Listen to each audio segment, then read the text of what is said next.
Item ಯಾವುದೇ ಇರಲಿ try ಮಾಡಿ ಆಚಿ ಚಿಕನ್ ಮಸಾಲಾ. ಜೈಲ್ನಲ್ಲಿ ನಟ ದರ್ಶನ್ ಲೈಫ್ ಸ್ಟೈಲ್ ಹೇಗಿದೆ ಗೊತ್ತಾ? ಈಗಾಗಲೇ ನೋಡಿ ಅವರು ಬೇಲ್ಗೆ ಅಂತ ಅರ್ಜಿ ಹಾಕೊಂಡಿದ್ರು. ಆ ಬೇಲ್ ಅರ್ಜಿ ಏನಿದೆ ಈಗಾಗಲೇ ಅಂತಿಮಗೊಂಡಿದ್ದು, ಕ್ಯಾನ್ಸಲ್ ಆಗಿದೆ, ಬೇಲ್ ಸಿಕ್ಕಿಲ್ಲ. ಹಾಗಾದ್ರೆ ನಟ ದರ್ಶನ್ ಏನ್ ಆರೋಪ ಮಾಡಿದ್ರಲ್ಲ ನಿಜಾನ? ಅವ್ರ ಲೈಫ್ ಸ್ಟೈಲ್ ನಿಜಕ್ಕೂ ಹೆಂಗಿದೆ ಜೈಲಲ್ಲಿ?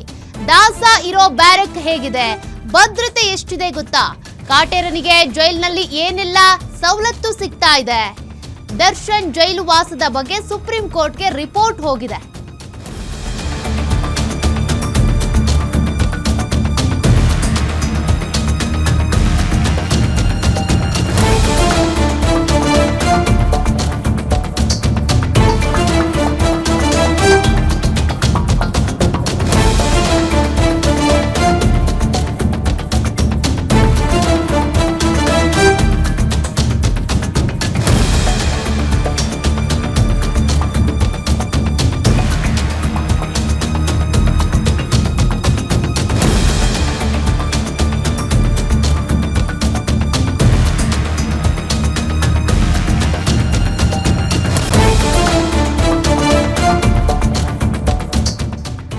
ಕಾಟೇರನಿಗೆ ಜೈಲಿನಲ್ಲಿ ಏನೆಲ್ಲ ಸವಲತ್ತು ಸಿಗ್ತಾ ಇದೆ? ದರ್ಶನ್ ಜೈಲು ವಾಸದ ಬಗ್ಗೆ ಸುಪ್ರೀಂ ಕೋರ್ಟ್ಗೆ ಕಂಪ್ಲೀಟ್ ರಿಪೋರ್ಟ್ ಅನ್ನ ಸಲ್ಲಿಕೆ ಮಾಡಲಾಗಿದೆ. ಕಾರಾಗೃಹ ಇಲಾಖೆ ವರದಿಯಲ್ಲಿ ಲೈಫ್ ಸ್ಟೈಲ್ ನ ಕಂಪ್ಲೀಟ್ ಡೀಟೇಲ್ಸ್ ಉಲ್ಲೇಖ ಆಗಿದೆ. ಜೈಲಿನಲ್ಲಿ ನಟ ದರ್ಶನ್ ಲೈಫ್ ಸ್ಟೈಲ್ ಹೇಗಿದೆ? ಭದ್ರತೆ ಹೇಗಿದೆ?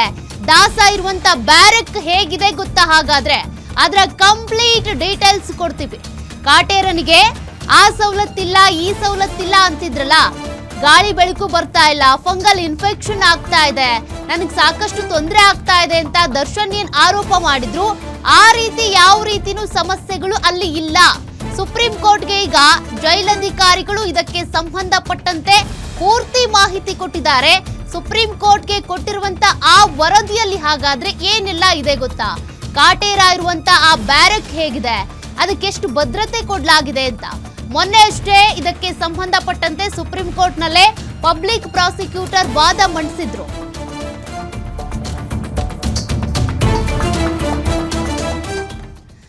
ದರ್ಶನ್ ಬ್ಯಾರಕ್ ನಲ್ಲಿ ಇದೆ ಕಾರ್ಪೆಟ್, ಕಂಬಳಿ, ಬೆಡ್ ಶೀಟ್, ಇಷ್ಟೆಲ್ಲ ಸವಲತ್ತು ಇದ್ರೂ ಕೂಡ ದರ್ಶನ್ ಹೇಳಿದ್ದು ಮಾತ್ರ ಏನೂ ಸವಲತ್ತು ಇಲ್ಲ ನನ್ಗೆ ಅಂತ. ದರ್ಶನ್ ಬ್ಯಾರಕ್ ನಲ್ಲಿ ಕಾರ್ಪೆಟ್ ಇದೆ, ಕಂಬಳಿ ಇದೆ, ದಾಸನ್ಗೆ ಒಂದು ಸ್ಟೀಲ್ ತಟ್ಟೆ ಕೊಟ್ಟಿದ್ದಾರೆ, ಕಪ್, ಬೌಲ್, ಗ್ಯಾಸ್, ಇದೆಲ್ಲ ಸವಲತ್ತು ಇದೆ.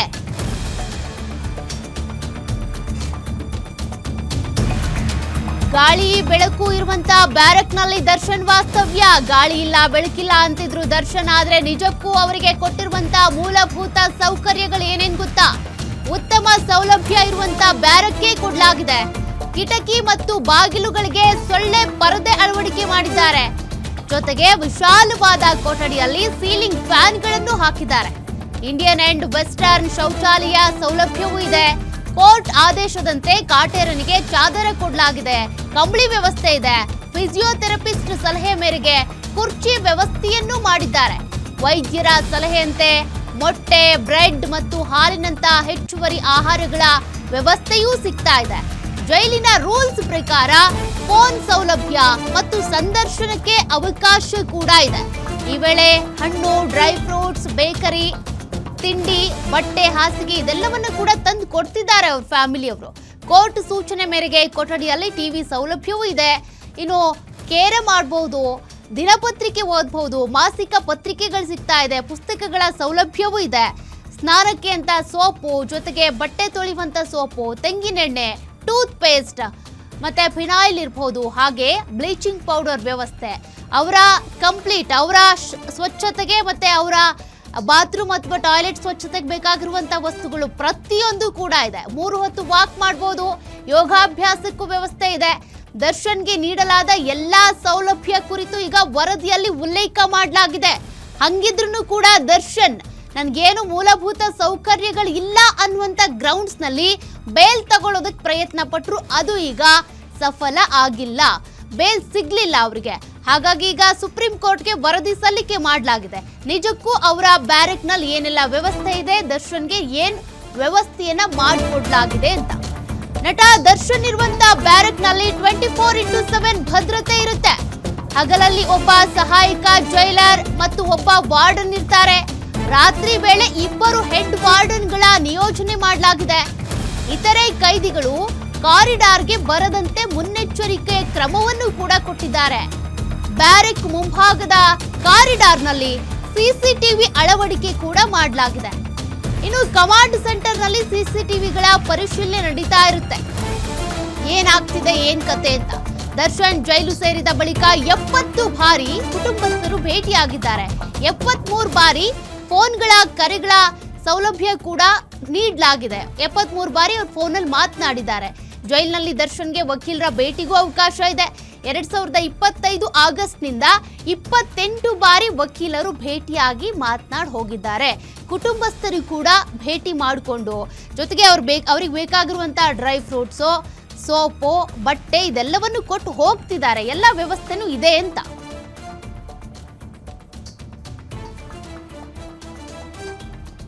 ಮತ್ತಷ್ಟು ಡೀಟೇಲ್ಸ್ ಕೊಡ್ತಾರೆ ನಮ್ಮ ಪ್ರತಿನಿಧಿ ಅಜಯ್ ಕುಮಾರ್. ದರ್ಶನ್ಗೆ ಇಷ್ಟೆಲ್ಲ ಫೆಸಿಲಿಟೀಸ್ ಇದ್ರೂ ಕೂಡ ಫೆಸಿಲಿಟೀಸ್ ಸಿಗ್ತಾ ಇಲ್ಲ ಅನ್ನುವಂಥ ಗ್ರೌಂಡ್ಸ್ ನಲ್ಲಿ ಬೇಲ್ ತೆಗೆದುಕೊಳ್ಳೋದಕ್ಕೆ ಅಂತ ಪ್ರಯತ್ನ ಪಟ್ಟರು. ಅದೀಗ ವಿಫಲ ಆಗಿದೆ. ಬಟ್ ಇದು ಮುಂದಿನ ದಿನಗಳಲ್ಲಿ ಯಾವ ರೀತಿಯಾಗಿ ಎಫೆಕ್ಟ್ ಆಗುತ್ತೆ ಅಂತ ದರ್ಶನ್ ಕೇಸ್ನಲ್ಲಿ?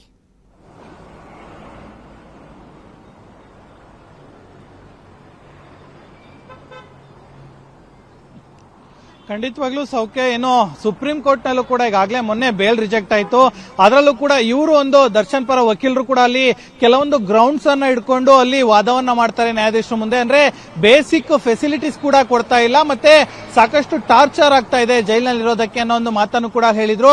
ಸೊ ಹೀಗಾಗಿ ಆ ಕೋರ್ಟ್ ಕೂಡ ಕೇಳಿತ್ತು ಒಂದು ವರದಿಯನ್ನ ಕೊಡಿ ಅಂತ ಹೇಳಿ. ಸೊ ಹೀಗಾಗಿ ಆ ಒಂದು ವರದಿಯನ್ನು ಕೂಡ ಈಗಾಗಲೇ ಜೈಲಿನ ಸಿಬ್ಬಂದಿಗಳು ಕೂಡ ರೆಡಿ ಮಾಡಿರುವಂತದ್ದು. ಅದರಲ್ಲೂ ಕೂಡ ಪ್ರಮುಖವಾಗಿ ಹಿರಿಯ ಅಧಿಕಾರಿಗಳು ಹೇಳಿರುವಂತಹ ಕೆಲವೊಂದು ಮಾರ್ಗದರ್ಶನದ ಮೇಲೆ ಈಗಾಗಲೇ ಈ ಒಂದು ಗ್ರೌಂಡ್ಸ್ ಅನ್ನ ಇಟ್ಕೊಂಡು ಈಗಾಗಲೇ ವರದಿಯನ್ನು ಕೂಡ ಕೊಟ್ಟಿದ್ದಾರೆ. ವರದಿಯಲ್ಲಿ ಯಾವಾಗ 2ನೇ ಬಾರಿ ದರ್ಶನ್ ಜೈಲಿಗೆ ಹೋಗ್ತಾರೋ ಆಗಿಂದ ಈಗಿನವರೆಗೂ ಕೂಡ ಇರುವಂತಹ ಕಂಪ್ಲೀಟ್ ಆದಂತಹ ಡೀಟೇಲ್ಸ್ ಅನ್ನು ಕೂಡ ಈಗಾಗಲೇ ಅದರಲ್ಲಿ ಉಲ್ಲೇಖವನ್ನು ಕೂಡ ಮಾಡಲಾಗಿರುವಂತದ್ದು. ಪ್ರಮುಖವಾಗಿ 70ಕ್ಕೂ ಹೆಚ್ಚು ಬಾರಿ ಅವರು ಮನೆಯವ್ರನ್ನು ಕೂಡ ಭೇಟಿ ಮಾಡೋಕೆ ಅವಕಾಶವನ್ನ ಮಾಡಿಕೊಟ್ಟಿದ್ದಾರೆ. 70ಕ್ಕೂ ಹೆಚ್ಚು ಬಾರಿ ಅಲ್ಲಿ ಜೈಲಿನಿಂದ ಕರೆ ಮಾಡೋದಕ್ಕೂ ಕೂಡ, ಅಂದ್ರೆ ಜೈಲಿನಲ್ಲಿರುವಂತಹ ಲ್ಯಾಂಡ್ ಲೈನ್ ಇಂದ ಕರೆ ಮಾಡೋದಕ್ಕೆ ಅವಕಾಶ ಮಾಡಿಕೊಡಲಾಗಿದೆ. 28ಕ್ಕೂ ಹೆಚ್ಚು ಬಾರಿ ವಕೀಲರನ್ನ ಭೇಟಿ ಮಾಡಿದ್ದಾರೆ. ಹೀಗೆ ಪ್ರತಿಯೊಂದು ಅಂಶವನ್ನು ಕೂಡ ಈಗಾಗಲೇ ಆ ವರದಿಯಲ್ಲೂ ಕೂಡ ಈಗಾಗಲೇ ಸೇರಿಸಿದ್ದಾರೆ ಅನ್ನೋ ಮಾಹಿತಿ ಕೂಡ ಇರುವಂತದ್ದು. ಇದರಲ್ಲಿ ಅವರು ಯಾವ್ಯಾವ ತಿಂಡಿ ತಿಂತಾರೆ, ಯಾವ್ಯಾವ ಸೋಪ್ ಯೂಸ್ ಮಾಡ್ತಾರೆ, ಮತ್ತೆ ಅವ್ರಿಗೆ ಏನೇನು ಸವಲತ್ತನ್ನ ಕೊಡಲಾಗಿದೆ, ಈವನ್ ಪ್ರಮುಖವಾಗಿ ಅವ್ರಿಗೆ ಇರುವಂತಹ ಸೆಕ್ಯೂರಿಟಿ ಬಗ್ಗೆ. ಯಾಕಂದ್ರೆ ದರ್ಶನ್ ಸ್ಟಾರ್ ಆಗಿರೋದ್ರಿಂದಾಗಿ ಅಲ್ಲೂ ಕೂಡ ಅವರ ಫ್ಯಾನ್ಸ್ ಇರೋದ್ರಿಂದಾಗಿ ಅಲ್ಲೂ ಕೂಡ ಬಂದು ಅವರಿಗೆ ತೊಂದರೆ ಕೊಡುವಂತ ಏನೋ ವಿಚಾರಗಳಿರುತ್ತೆ. ಸೊ ಹೀಗಾಗಿ ಅಲ್ಲೂ ಕೂಡ ಕಂಪ್ಲೀಟ್ ಆದಂತ ಮಾನಿಟೈಸ್ ಮಾಡ್ತಾ ಇದೀವಿ. ಅದರ ಜೊತೆಗೆ ಅಲ್ಲಿ ಸಿಸಿಟಿವಿಯನ್ನು ಕೂಡ ಅಳವಡಿಸಲಾಗಿದೆ. ಅಲ್ಲಿ ಮೆನ್ಗಳು ಕೂಡ ಯಾವಾಗಲೂ ಇರ್ತಾರೆ. ಸೊ ಹೀಗಾಗಿ ಇವೆಲ್ಲವನ್ನು ಕೂಡ ಮಾಡಿದೀವಿ. ಯಾವುದೇ ರೀತಿಯಾಗಿ ಇಲ್ಲಿ ಅಂದ್ರೆ ಜೈಲಿನ ಮ್ಯಾನ್ಯುವಲ್ ಪ್ರಕಾರ ಒಬ್ಬ ಕೈದಿಗೆ ಕೊಡುವಂತಹ ಎಲ್ಲಾ ಸೌಲಭ್ಯವನ್ನು ಕೂಡ ನಾವು ಕೊಟ್ಟಿದೀವಿ. ಯಾವುದನ್ನು ಕೂಡ ಬಿಟ್ಟಿಲ್ಲ ಅನ್ನೋದನ್ನು ಕೂಡ ಈಗಾಗಲೇ ಏನು ಆ ಒಂದು ವರದಿಯಲ್ಲೂ ಕೂಡ ಉಲ್ಲೇಖವನ್ನ ಮಾಡಲಾಗಿರುವಂತದ್ದು. ಇನ್ನು ಅವರಿಗೆ ಬೆನ್ನು ನೋವಿನ ಸಮಸ್ಯೆ ಇದೆ ಅಂತ ಕೂಡ ಹೇಳಲಾಗಿತ್ತು. ಸೊ ಹೀಗಾಗಿ ಅಲ್ಲಿನ ವೈದ್ಯರು ನೀಡಿರುವಂತಹ ಸೂಚನೆ ಮೇರೆಗೆ ಅಲ್ಲಿ ಕೂಡ ಚೇರ್ ಅನ್ನ ಕೂಡ ಅವರಿಗೆ ಏನು ವ್ಯವಸ್ಥಿತವಾದಂತಹ ಚೇರ್ ಅನ್ನು ಕೂಡ ಕೊಟ್ಟಿದೀವಿ. ಊಟದ ವಿಚಾರಕ್ಕೆ ಬರೋದಾದ್ರೆ ಆ ಪ್ರೋಟೀನ್ ಇರುವಂತಹ ಹಾಲಾಗಿರ್ಬೋದು, ಮೊಟ್ಟೆ ಆಗಿರ್ಬೋದು, ಈ ರೀತಿಯಾದಂತಹ ಪ್ರತಿಯೊಂದು ವಸ್ತುಗಳು ಮತ್ತೆ ವಿಚಾರಗಳಾಗಿರ್ಬೋದು, ಮತ್ತೆ ಅವರ ಮನೆಯವರು ತಂದಿರುವಂತಹ ತಿಂಡಿ ತಿನಿಸು ಏನಿರುತ್ತೆ ಅದನ್ನು ಕೂಡ, ಫ್ರೂಟ್ಸ್ ಆಗಿರ್ಬೋದು, ಎಲ್ಲವನ್ನೂ ಕೂಡ ಕೊಟ್ಟಿದೀವಿ ಅನ್ನೋ ಒಂದು ಮಾತನ್ನು ಕೂಡ ಈಗಾಗಲೇ ಆ ಒಂದು ವರದಿಯಲ್ಲೂ ಕೂಡ ಉಲ್ಲೇಖವನ್ನ ಮಾಡಿರುವಂತದ್ದು. ಸೊ ಹೀಗಾಗಿ ಆ ಒಂದು ವರದಿ ಕೂಡ ಈಗಾಗಲೇ ಸುಪ್ರೀಂ ಕೋರ್ಟ್ಗೂ ಕೂಡ ಹೋಗುತ್ತೆ. ಅವರು ಕೂಡ ಅದನ್ನ ಪರಿಶೀಲನೆಯನ್ನ ಮಾಡ್ತಾರೆ.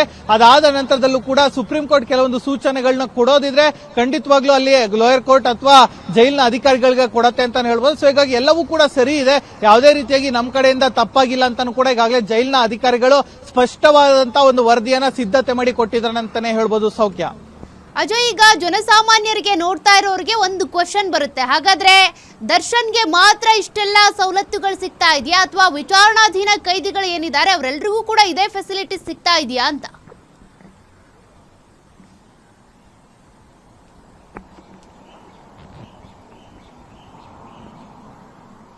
ಖಂಡಿತವಾಗ್ಲೂ ಇಲ್ಲಿ ಯಾವುದೇ ರೀತಿಯಾಗಿ ಯಾರೇ ವಿಚಾರಣಾಧೀನ ಕೈದಿಗೆ ಏನೇನು ಸವಲತ್ತು ಸಿಗ್ಬೇಕೋ ಅದೆಲ್ಲವೂ ಕೂಡ ಸಿಗತ್ತೆ. ಇಲ್ಲಿ ನಟ ದರ್ಶನ್ ಅಂತ ಆಗಿರ್ಬೋದು ಅಥವಾ ಇನ್ನೊಬ್ಬ ವಿಚಾರಣಾಧೀನ ಕೈದಿ ಅಂತ ಹೇಳಿ ಬರೋದಿಲ್ಲ. ಯಾಕಂದ್ರೆ ಇವ್ರು ಜೈಲ್ ಮ್ಯಾನ್ಯುಯಲ್ ಅಲ್ಲಿ ಏನಿರುತ್ತೋ ಅದನ್ನ ಕೊಡ್ಲೇಬೇಕಾಗತ್ತೆ. ಇಲ್ಲಾಂದ್ರೆ ಅವ್ರು ಅದನ್ನ ಚಾಲೆಂಜ್ ಮಾಡು ಕೂಡ ಅದು ಸಂಬಂಧಪಟ್ಟಂತ ಕೋರ್ಟ್ಗೂ ಕೂಡ ಹೋಗ್ಬೋದಾಗತ್ತೆ. ಸೊ ಹೀಗಾಗಿ ಆ ಒಂದು ಚಾನ್ಸ್ ನ ಜೈಲ್ನ ಅಧಿಕಾರಿಗಳು ತಗೊಳ್ಳೋದಿಲ್ಲ. ಯಾಕಂದ್ರೆ ಅವ್ರಿಗೆ ಕೊಡ್ಬೇಕಾದಂತ ಸವಲತ್ತನ್ನ ಪ್ರತಿಯೊಂದನ್ನು ಕೂಡ ಒದಗಿಸ್ತಾರೆ. ಮತ್ತೆ ಅವರಿಗೆ ಈಗಾಗಲೇ ಹಿರಿಯ ಅಧಿಕಾರಿಗಳು ಕೂಡ ವ್ಯಾಯಾಮ ಕೂಡ ಮಾಡ್ಬೇಕು ನೀವು ಅನ್ನೋ ಒಂದು ನಿರ್ದೇಶನವನ್ನು ಕೂಡ ಕೊಟ್ಟಿದ್ದಾರೆ ಅಂತ ಕೂಡ ಹೇಳಲಾಗ್ತಿರುವಂತದ್ದು. ಯಾಕಂದ್ರೆ ಅವರು ಕೂಡ ಕೆಲವೊಂದು ಸಣ್ಣ ಪುಟ್ಟ ಸಮಸ್ಯೆಗಳಿಂದ ಬಳಲ್ತಾ ಇರೋ ಬೆನ್ನು ನೋವು ಆಗಿರ್ಬೋದು, ಕಾಲು ನೋವು ಆಗಿರ್ಬೋದು, ಹೀಗೆ. ಸೊ ಹಾಗಾಗಿ ಅಲ್ಲಿರುವಂತಹ ಅಧಿಕಾರಿಗಳು ಕೂಡ ಕೆಲವೊಂದು ಇನ್ಸ್ಟ್ರಕ್ಷನ್ಸ್ ಕೂಡ ಕೊಡ್ತಾರೆ. ಅದು ತಗೊಳ್ಳೋದು ಬಿಡುವಂತದ್ದು ಅಲ್ಲಿರುವಂತ ಕೈದಿಗಳಿಗೆ ಬಿಟ್ಟಂತ ವಿಚಾರ ಆಗತ್ತೆ. ಆದ್ರೆ ಇಲ್ಲಿ ಯಾವುದೇ ರೀತಿಯಾಗಿ ಬೇರೆ ಕೈದಿಗಳಿಗೆ ಹೀಗೆ ಮತ್ತೆ ನಟ ದರ್ಶನಿಗೆ ಮಾತ್ರ ಹೀಗೆ ಅಂತ ಎಲ್ಲೂ ಕೂಡ ರೂಲ್ಸ್ ಇರೋದಿಲ್ಲ. ಜೈಲ್ನ ಮ್ಯಾನ್ಯುಯಲ್ ಪ್ರಕಾರ ಏನೇನ್ ಕೊಡಬೇಕು ಅದೆಲ್ಲವನ್ನು ಕೂಡ ಕೊಟ್ಟಿದೀವಿ ಅನ್ನೋದನ್ನು ಕೂಡ ಈಗಾಗಲೇ ಉಲ್ಲೇಖವನ್ನು ಕೂಡ ಮಾಡಿದ್ರೆ ಅದಕ್ಕೆ ಪೂರಕವಾದಂತ ಡಾಕ್ಯುಮೆಂಟ್ಸ್ ಅನ್ನು ಕೂಡ ಈಗಾಗಲೇ ಕೋರ್ಟ್ ಕೂಡ ಸಬ್ಮಿಟ್ ಮಾಡಿರ್ತಾರೆ. ಸೊ ಹೀಗಾಗಿ ಕೋರ್ಟ್ ಕೂಡ ಅದೆಲ್ಲವನ್ನು ಕೂಡ ಆಲಿಸುತ್ತೆ.